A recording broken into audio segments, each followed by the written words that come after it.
Welcome to జనమట. నేను మీ చంద్ర. ఎన్నికల దగ్గర పడుతున్న తరుణంలో జగన్మోహన్ రెడ్డి గారికి వ్యతిరేకంగా ఆరెండు పత్రికలు అంటూ జగన్మోహన్ రెడ్డి గారు చెప్తూనే ఉన్నారు.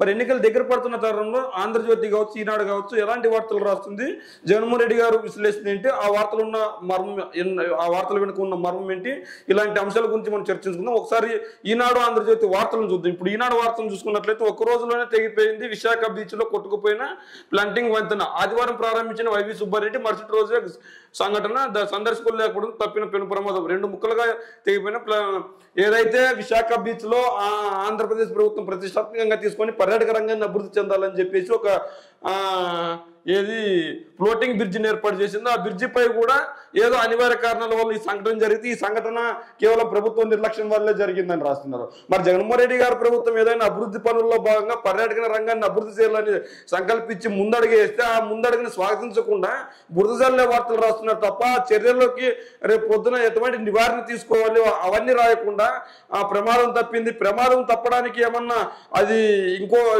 తెగిపోయినా కూడా ఆ పక్క కూడా ఉంటారు కదా జనాలు, అంత దూరమే వెళ్ళిపోరు కదా. అయితే జగన్మోహన్ రెడ్డి గారి ప్రభుత్వాన్ని ఎలాగైనా గద్దెదించాలన్న లక్ష్యంతోనే పనిచేస్తున్నాయి తప్ప అంతకు మించి ఏం లేదనిపిస్తుంది.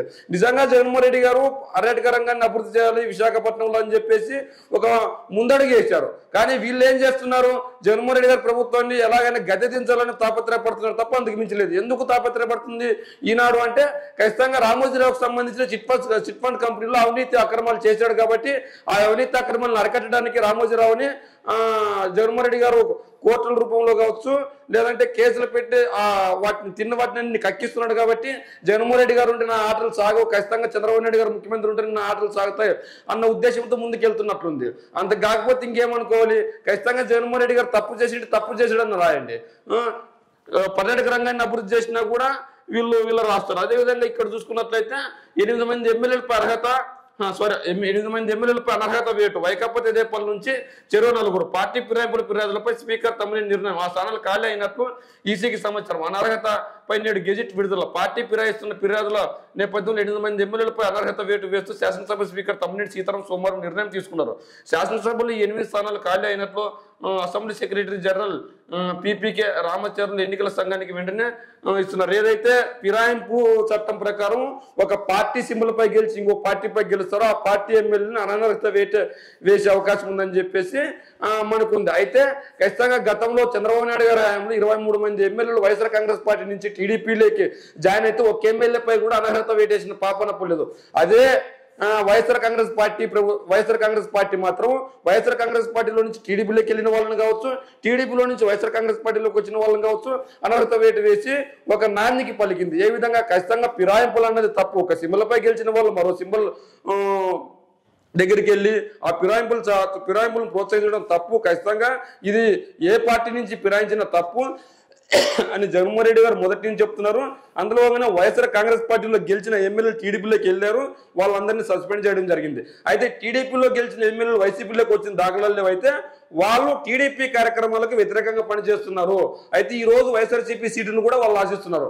ఈ నేపథ్యంలో వాళ్ళు వైఎస్ఆర్సీపీలోకి వెళ్ళారని టీడీపీ వాళ్ళు స్పీకర్కి కంప్లైంట్ చేశారు. అయితే వైఎస్ఆర్సీపీ కంప్లైంట్ ని స్వీకరించింది, టీడీపీ కంప్లైంట్ ని స్వీకరించింది. ఈ 2 కంప్లైంట్లను స్వీకరించి పరిశీలించి నిజానిజాలు తెలుసుకొని తర్వాత 8 మందిని సస్పెండ్ చేయడం జరిగింది. మరి ఇదే టీడీపీ పార్టీ 2014 ఎన్నికల్లో వైఎస్ఆర్ కాంగ్రెస్ పార్టీ నుంచి 23 మంది ఫిరాయించి వైఎస్ఆర్సీపీలోకి వెళ్తే మరి ఎందుకు ఆ రోజు వైఎస్ఆర్సీపీ ఫిరాయించిన ఎమ్మెల్యేలు సస్పెండ్ చేయమని ఆ రోజు స్పీకర్కి కంప్లైంట్ చేసినా కూడా పట్టించుకున్న దాఖలాలు లేవు. కానీ పట్టించుకోవడం దేవుడెరుగు. వైఎస్ఆర్సీపీలో గెలిచిన ఎమ్మెల్యేలకు టీడీపీలోకి వెళ్ళిన వారికి మంత్రి పదవులు కూడా ఇచ్చారు.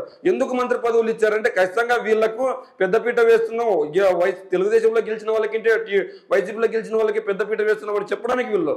అందులో 2014లో వీళ్ళు ఇన్ని అక్రమాలు చేశారు కాబట్టి 2019 ఎన్నికల్లో ప్రజలు తెలుసుకొని ఖచ్చితంగా ప్రజల తరఫున ప్రజల పక్షాన నిలబడే పార్టీ వైఎస్ఆర్ కాంగ్రెస్ పార్టీ అని చెప్పి 2019లో అఖండ మెజారిటీతో విజయాన్ని కట్టబెట్టారు. అందులో భాగంగానే 2024 ఎన్నికల్లో మళ్ళీ ఎన్నికల దగ్గర పడుతున్న తరుణంలో కూడా ఖచ్చితంగా వైఎస్ఆర్ కాంగ్రెస్ పార్టీ 2019 ఎన్నికలప్పుడు ఇచ్చిన ప్రతి హామీని నెరవేర్చుకుంటూ ముందుకెళ్తుంది. కానీ టీడీపీ 2014 హామీలను దేవుడెరుగు ఖచ్చితంగా మళ్ళీ కొత్త హామీలు ఇస్తుంది. మరి ఏ ముఖాన్ని పెట్టుకొని మీరు 14 సంవత్సరాలు ముఖ్యమంత్రిగా పనిచేశారు, మరి ఇన్ని రోజులు ఎందుకు ఈ సంక్షేమ పథకాలు అమలు పరచలేదు, మరి ఇప్పుడు ఎందుకు సంక్షేమ పథకాలు అమలు పరుస్తున్నారు అని చెప్తున్నారు. మరి జగన్మోహన్ రెడ్డి గారి సంక్షేమ పథకాలను కాపీ కొట్టి మళ్ళా ఇస్తామని చెప్తున్నారు. కర్ణాటక పండగ సంక్షేమ పథకాన్ని కాపీ కొట్టి మళ్ళీ ఇస్తామంటున్నారు. అంటే స్వతగా ఆలోచించే పరిస్థితి టీడీపీ పార్టీకి లేదా అంటే ఖచ్చితంగా అవుననే సమాధానం వస్తుంది. ఎందుకంటే ఖచ్చితంగా ఎలాగైనా అధికారాన్ని చేజిక్కించుకొని తాపత్రయపడుతున్నారు తప్ప గ్రౌండ్ వర్క్ చేయట్లేదు. వీళ్ళు ఎందుకు గ్రౌండ్ వర్క్ చేయట్లేదు అంటే మనం ఎగ్జాంపుల్ నారా లోకేష్ పాదయాత్ర అయితే చేశాడు. నారా లోకేష్ పాదయాత్ర చేసినా కూడా ప్రజా సమస్యలు ఏమున్నాయి, ప్రజలు కొత్త సంక్షేమ పథకాన్ని ఏం తీసుకొని రావాలన్నది తీసుకొని రాలేకపోయారు. అదే జగన్మోహన్ రెడ్డి గారు పాదయాత్ర చేసి నవరత్నాల పేరుతో ఒక సంక్షేమ పథకం 9 రత్నాలు తీసుకొని వచ్చారు. అమ్మఒడి కావచ్చు, వాహన మిత్ర కావచ్చు, కాపు నేస్తం కావచ్చు, ఈబీసీ నేస్తం కావచ్చు, బీసీ నేస్తం కావచ్చు, లేదంటే మెడికల్ కాలేజీలు కావచ్చు, నాడు నేడు కావచ్చు, ఇంగ్లీష్ విద్య కావచ్చు, ఇలా ఎన్నో ఆరోగ్యశ్రీ కావచ్చు, ఇలా ఎన్నో కష్టాలు ప్రజల నుంచి తెలుసుకున్నాడు. బట్ టీడీపీ యువనాయకుడు నారా లోకేష్ ఎందుకు తెలుసుకోలేకపోయారు? ఒక్కటంటే ఒక్కటి ఎందుకు చెప్పలేకపోయాడు? ఆయన పాదయాత్ర చేశాడు, వైఎస్ఆర్సీపీ నాయకులు చెప్పినట్లు రాత్రి సమయంలో చేశాడు, ప్రజలు లేని సమయంలో చేశాడు. ఆయన పాదయాత్ర చేయలేదు, విహారయాత్ర చేశాడు అని చెప్తున్నారు. మరి వీళ్ళు విమర్శలు ఎట్టున్నా కూడా నారా లోకేష్ గారి పాదయాత్రలో ఏం కనుక్కున్నారు?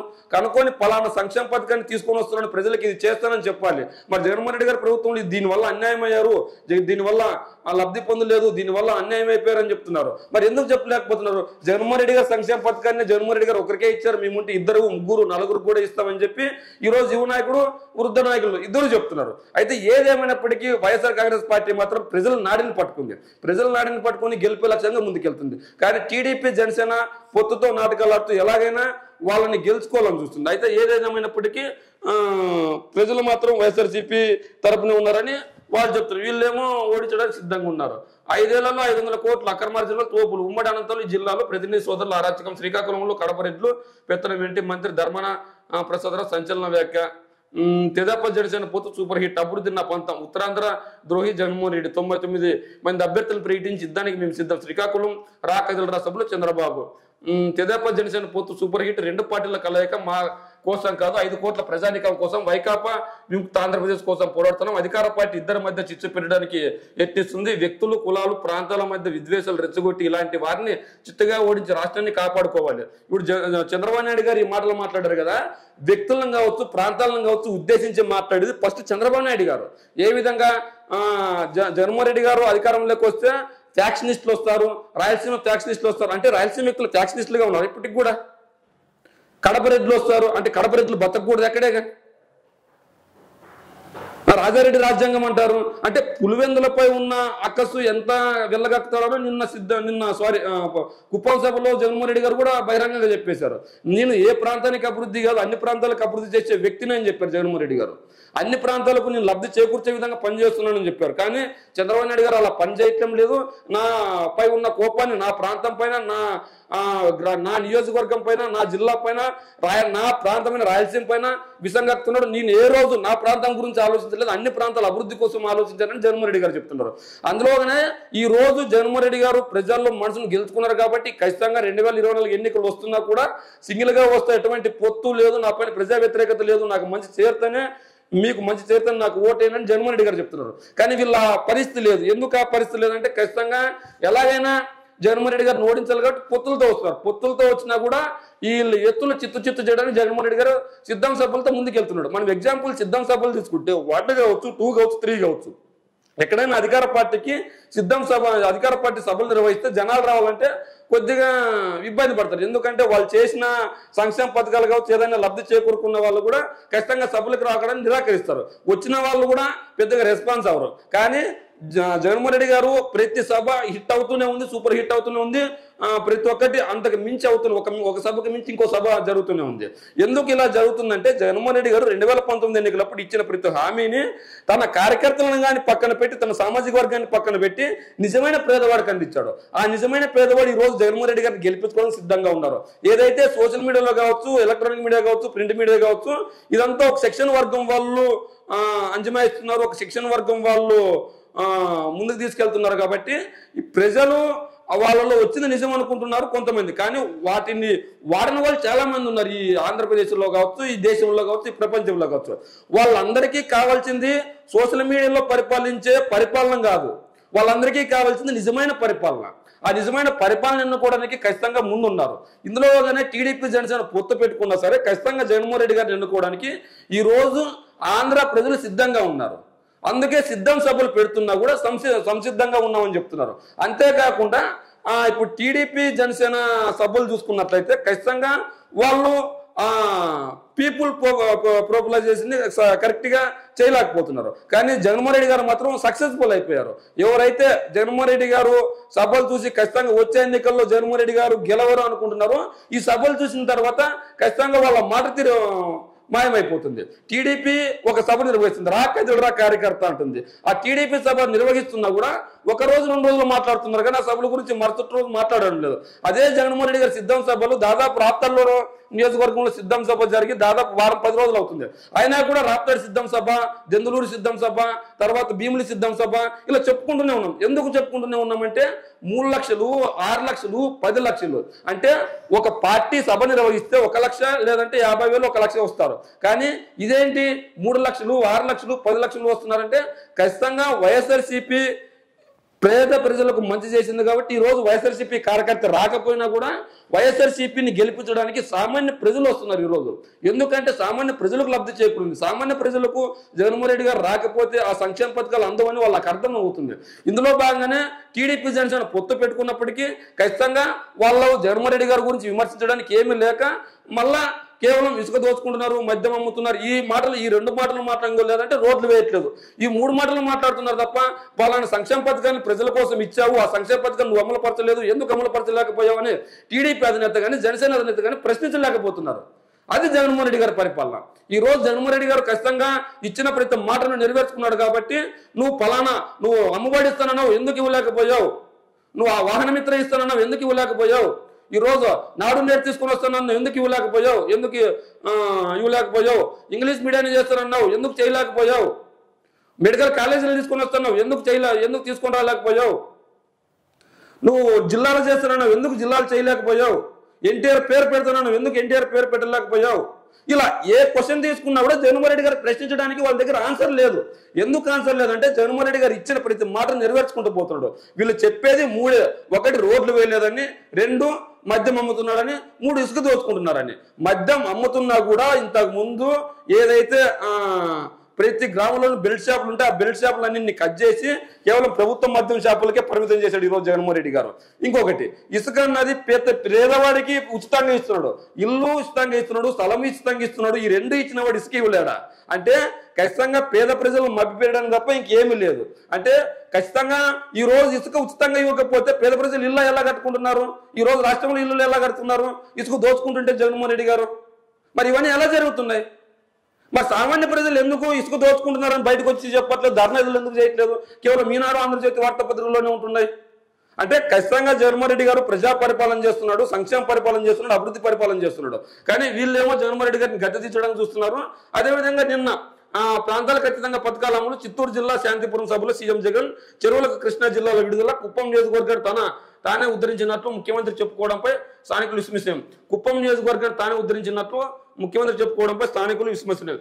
ఏదైతే జగన్మోహన్ రెడ్డి గారి సిద్ధం సభ ఉందో ఆ సభలో మనం చూసుకున్నట్లయితే ఖచ్చితంగా కుప్పం నియోజకవర్గాన్ని పోని చంద్రబాబు నాయుడు గారు అభివృద్ధి చేశాడు అనుకుంటే మరి కుప్పం నియోజకవర్గానికి నీళ్లు అందించండి అని ముఖ్యమంత్రి గారికి చంద్రబాబు నాయుడు గారు లేఖ రాశారా లేదా? కుప్పం నియోజకవర్గాన్ని మున్సిపాలిటీ ఎందుకు చేయలేదు? కుప్పం నియోజకవర్గానికి ఇప్పటి వరకు ఒక బస్ స్టాండ్ ఎందుకు లేదు? కుప్పం నియోజకవర్గంలో చంద్రబాబు నాయుడు గారు ఎందుకు నివాసం కట్టుకోలేదు? కుప్పం నియోజకవర్గంలో ఎందుకు పేద ప్రజలను బయటికి గెంటేసినట్లున్నారు? మరి ఇన్ని 14.5 సంవత్సరాల ముఖ్యమంత్రిగా పరిపాలన చేసిన ముఖ్యమంత్రి గారి నియోజకవర్గం కుప్పం ఎలా ఉంది? కేవలం 5 సంవత్సరాల ముఖ్యమంత్రిగా పనిచేసిన జగన్మోహన్ రెడ్డి గారి నియోజకవర్గం పులివెందులు ఎలా ఉంది? ఈ 2 నియోజకవర్గం బ్యారేజ్ చూసుకోండి. మరి ఈ రోజు కృష్ణా జిల్లాలని జగన్మోహన్ రెడ్డి గారు బటన్ నొక్కి ఎందుకు విడుదల చేయాల్సిన పరిస్థితి వచ్చింది? మరి చంద్రబాబు నాయుడు గారు ఎందుకు ఇవ్వలేకపోయారు? కుప్పం నియోజకవర్గాన్ని ముమ్మాటికి జగన్మోహన్ రెడ్డి గారు మాత్రమే అభివృద్ధి చేశారు.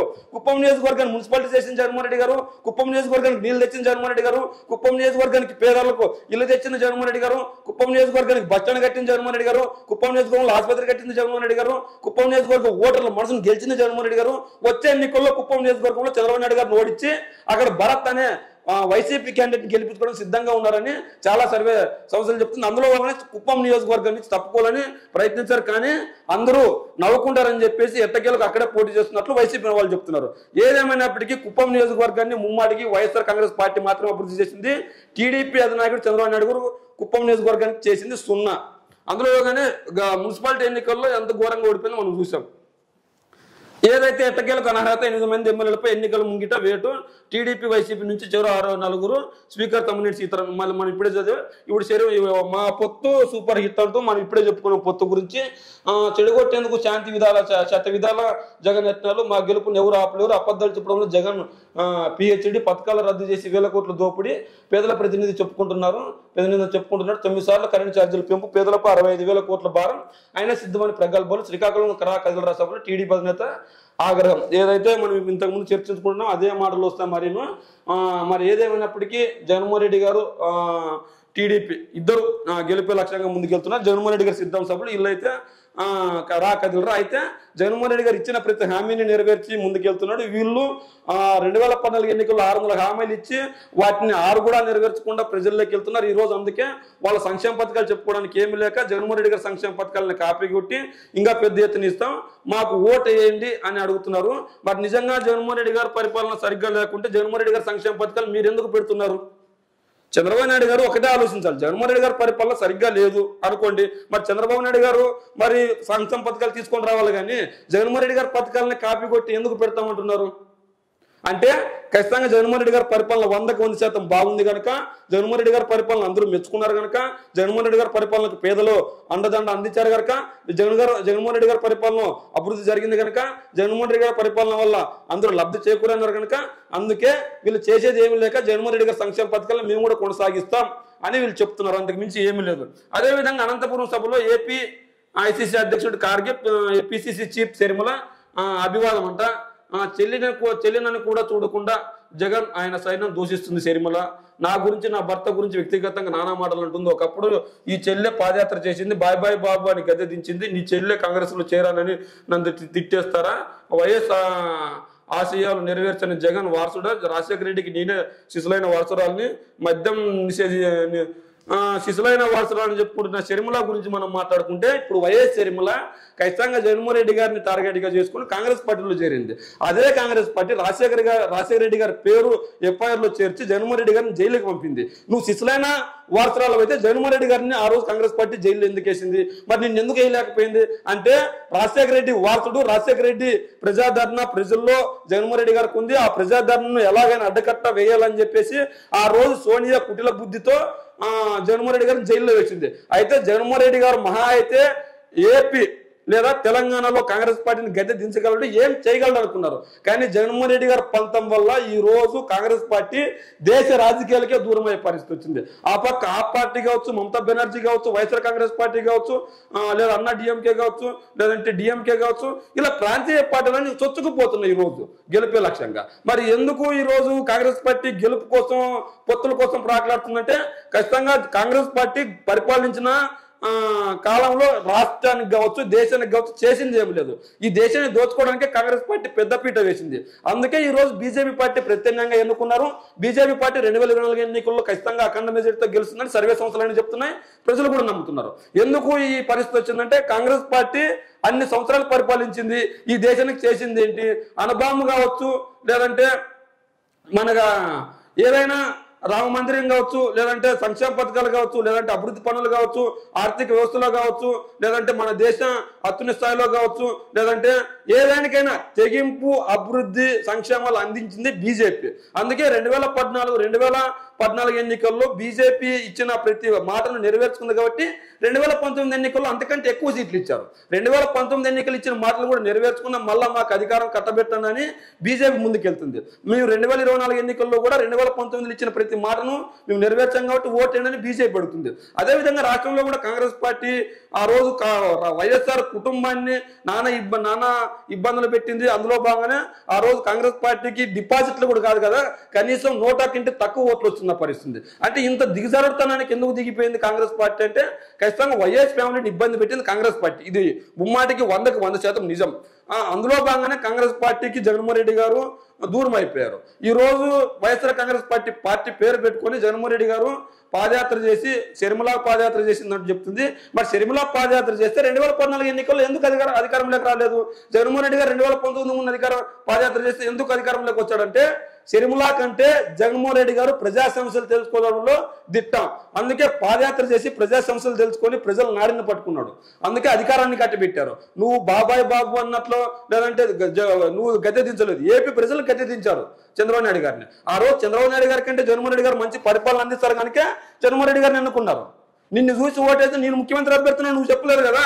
జగన్మోహన్ రెడ్డి గారు ముఖ్యమంత్రి అభ్యర్థి, జగన్మోహన్ రెడ్డి గారికి ఓటేనని చెప్పావు నువ్వు. మరి ఆ రోజు నిన్ను చూసి ఓటేసినట్ల, జగన్మోహన్ రెడ్డి గారిని చూసి ఓటేసినట్ల? జగన్మోహన్ రెడ్డి గారిని చూసే ఓటేసినట్లు కదా. మరి నేను ముఖ్యమంత్రి అభ్యర్థి నాకు ఓటేయండి అంటే నువ్వు గద్దె దించినట్లు. ఆ రోజు నువ్వు చెప్పిందైనా, నేను చెప్పిందైనా, ఇంకోటి చెప్పిందైనా చంద్రబాబు నాయుడు గారి పరిపాలన బాగలేదు, జగన్మోహన్ రెడ్డి గారి పరిపాలన బాగుంటుంది. జగన్మోహన్ రెడ్డి గారు ముఖ్యమంత్రి అయితే ఖచ్చితంగా సుభిక్ష పాలన, రామరాజ్యం, రాజన్న రాజ్యం, అభివృద్ధి రాజ్యం, సంక్షేమ రాజ్యం తీసుకొని వస్తాడు, ఓటేయండి అని అడిగారు. అందులోగానే జగన్మోహన్ రెడ్డి గారికి ఓటేశారు. మరి ఇదే కాంగ్రెస్ పార్టీకి ఈ రోజు ఒత్తాసు పలుకుతున్న వైఎస్ షర్మిలకి ఒకటే ప్రశ్న, ప్రత్యేక హోదా ఎందుకు హక్కగా ఇవ్వలేదు? మన రాష్ట్రాన్ని ఎందుకు విధించింది? మన రాష్ట్రానికి ఎందుకు అన్యాయం చేసింది? ఈ రోజు కాంగ్రెస్ పార్టీ ఇంత దిగజారుతానికి కారణం ఏంటంటే తెలుగు రాష్ట్రాలు విడిదీయడం ఒకటి, వైఎస్ కుటుంబాన్ని ఇబ్బంది పెట్టడం ఒకటి. ఈ రెండుటి వల్లే కాంగ్రెస్ పార్టీకి ఈ రోజు ఇట్లాంటి పరిస్థితి ఏర్పడింది తప్ప ఇంకేమీ లేదు. అడ్డగోల నిర్ణయాల వల్లే. వైఎస్ షర్మిల నన్ను తిడుతున్నారంటే, ఇప్పుడు నన్ను ఒక మాట అంటే నేను ఇంకోరు, నన్ను ఎవరన్నా ఒక మాట అంటే నేను ఇంకొకరిని ఇంకో మాట అంట, నన్ను ఒక మాట అంటే ఇంకొకరిని ఇంకో మాట అనకూడదు. ఏమన్నా రూల్ ఉందా? నేనైతే అనొచ్చు, ఇంకొకరైతే అనకూడదా? ఇంకొకరు అంటే నేనంట, నన్ను అంటే ఇంకోరిని అంట, నన్ను ఎవరు అనకపోతే నేను ఎవరు, నన్ను ఎవరు అనుకుంటే ఎవరు అనరు. ఫస్ట్ నేను సైలెంట్గా ఉంటే మిగిలిన వాళ్ళు సైలెంట్గా ఉంటారు. నేను విమర్శలు చేసి ఇంకోరు విమర్శలు చేయకూడదు అంటే తప్పు. ఖచ్చితంగా షర్మిల చేస్తున్నవి ఖచ్చితంగా రాజకీయాల్లో ఉన్నాక విమర్శలు అన్నావు సహజం. రాజకీయ విమర్శలు ఎదుర్కోలేకపోతే రాజకీయాలు చేయడం కూడా వృద్ధం. వైఎస్ షర్మిల తెలుసుకుంటే బాగుంటుంది. ఏదేమైనప్పటికీ ఈనాడు, ఆంధ్రజ్యోతి జగన్మోహన్ రెడ్డి గారికి వ్యతిరేకంగా వార్తలు రాస్తూనే ఉన్నాయి. ప్రజలు మాత్రం జగన్మోహన్ రెడ్డి గారి వైపే ఉన్నారు. మరి ఈనాడు, ఆంధ్రజ్యోతి వార్తల గురించి మీరేమనుకుంటున్నారో మీ కామెంట్ రూమ్లో తెలియజేయండి.